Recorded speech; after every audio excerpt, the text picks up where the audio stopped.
Ito guys, ang cute ng flowers na to. Nakalimutan ko yung pangalan. Ano naman, tumatanda na tayo. Ayan oh, ang cute niya. Ang liit niya. Tapos itong baby's breath. Lagi siyang tumutubo. Every year. Annual siya pero nagre-recede. Ay, tingnan mo yung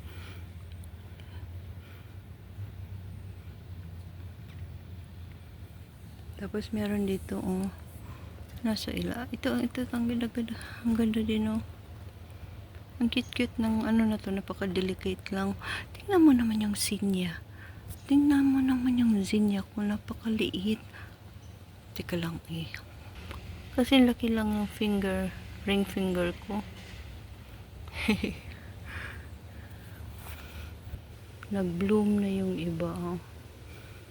Yan, kaso lang parang malnourished siya. Kasi ayan, ang liit din yan.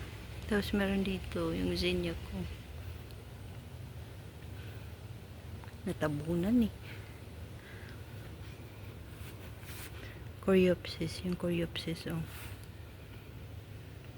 Tapos ito yung cosmos, pink cosmos. Last year ang dami kong cosmos.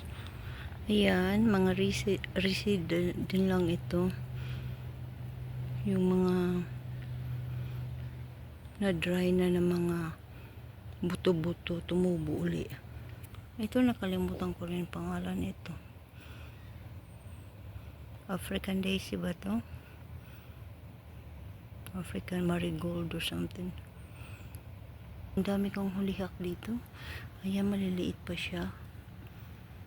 Pero parang mag-bloom na siya oh. Meron siya doon meron ng buds. Tapos ito yung California golden poppies. Airplane. Tapos ito guys, oh, ang cute ng mga na to. Nakalimutan ko yung mga pangalan kasi this is the first year na tumubo itong mga to. Ala, nakalimutan ko rin. Madami to eh. After bumagyo, natawala na siya. Meron doon orange siya. Baka next year magtanim uli ako ng maraming Grabe itong sinyo.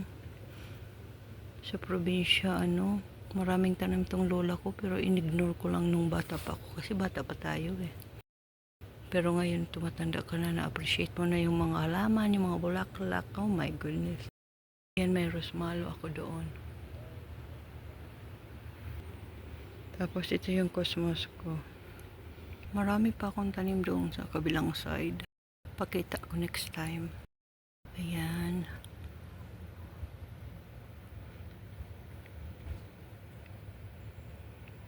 Yung nastorium ko, nag-bloom na siya, finally. Sapat ko lang to siya nilagay, sa grow bag. And then that one. Ang galing. Ang ganda-ganda. Pero yung iba hindi pa nag-bloom. Oh my God, ano yun? Langaw?